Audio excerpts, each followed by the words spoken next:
किसी भी इंसान को एक मुखलिस मशवरा देना या अच्छा मशवरा देना सदका जारिया कंसीडर किया जाता है। आज की इस वीडियो में मैं आपको बताऊंगा रिस्क और रिस्क असेसमेंट। अक्सर औकात बेशुमार वीडियोस में आपने ये सोचा होगा या सुना होगा कि लोग आपको कहते हुए दिखाई देंगे कि ज़िंदगी में रिस्क ज़रूर लें, और रिस्क लेंगे नहीं तो वीज़ा कैसे मिलेगा, या अप्लाई करेंगे नहीं तो वीज़ा कैसे मिलेगा, सिर्फ $185 इसकी फ़ीस है।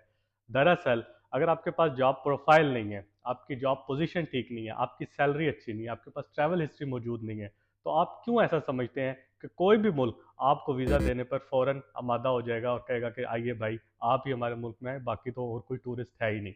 हकीकत दरअसल ये है कि सिर्फ और सिर्फ वो ये चाहते हैं कि किसी न किसी तरह से आप उनके ऑफिस तक पहुंच जाएं और वो आपसे पैसे लेके वीज़ा अप्लाई कर दें। That's all what they mean.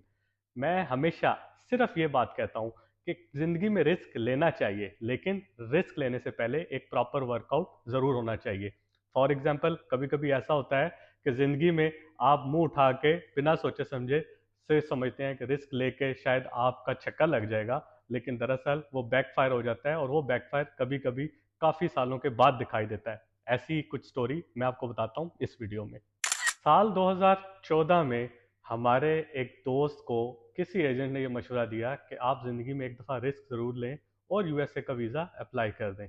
उस वक्त उनकी जॉब नॉर्मल थी, मतलब 2-3 हज़ार दिरहम सैलरी थी, कुछ ज़्यादा सेविंग भी नहीं थी और कुछ ऐसी ट्रैवल हिस्ट्री भी नहीं थी।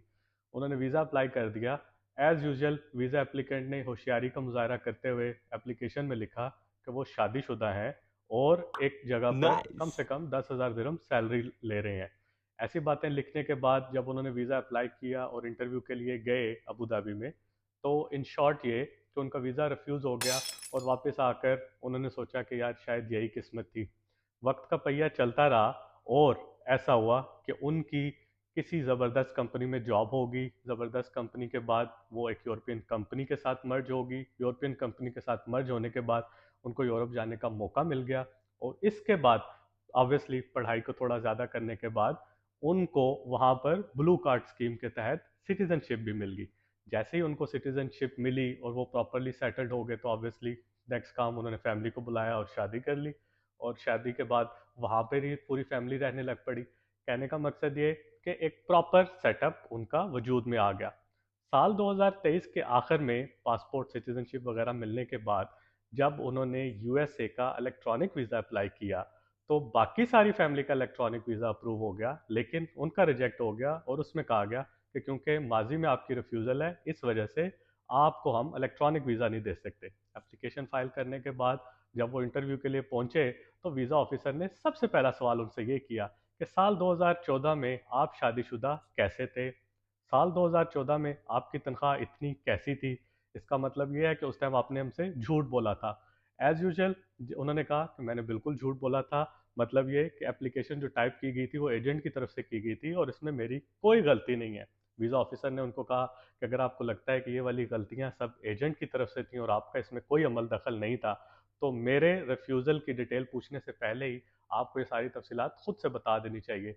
इसीलिए फ़िलहाल मैं आपका केस एडमिनिस्ट्रेटिव प्रोसेसिंग में डाल रही हूँ, और इन फ्यूचर 1 साल, 6 महीने या जितने भी टाइम के बाद ये वाला केस अप्रूव होगा, तो मैं आपको बताऊँगी कि आपको पासपोर्ट सबमिट करना है वीज़ा जमा करने के लिए।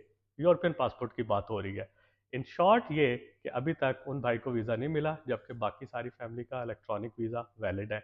एजेंटों की बात सुन के या ऐसा सोच के कि नहीं इसी टाइम ही मौका है और अभी मुझे रिस्क लेना है और झूठ बोल के मैं वीज़ा हासिल कर लूँगा, ये सब बातें बिल्कुल गलत है। हमेशा कोशिश कीजिए कि सच बोलें, क्योंकि साँच को आँच नहीं। मतलब ये कि अगर आप सच बोलते हैं, तो ऐसा कभी भी मुमकिन नहीं है कि आपको फ्यूचर में भी उसका नुकसान हो। हो सकता है कि इस वक़्त आपको शायद इसका नुकसान हो रहा हो, लेकिन इन फ्यूचर आप देखेंगे कि इंशाल्लाह जब आपका एक प्रॉपर सेटअप बन जाएगा और ज़िंदगी में आप आगे बढ़ जाएँगे, तो यही सच आपके काम आएगा।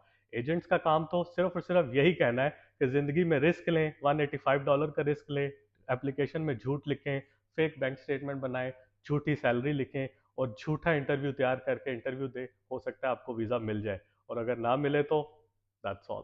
हमेशा सच के ऊपर अपना फ़ोकस रखें। That's all what I mean.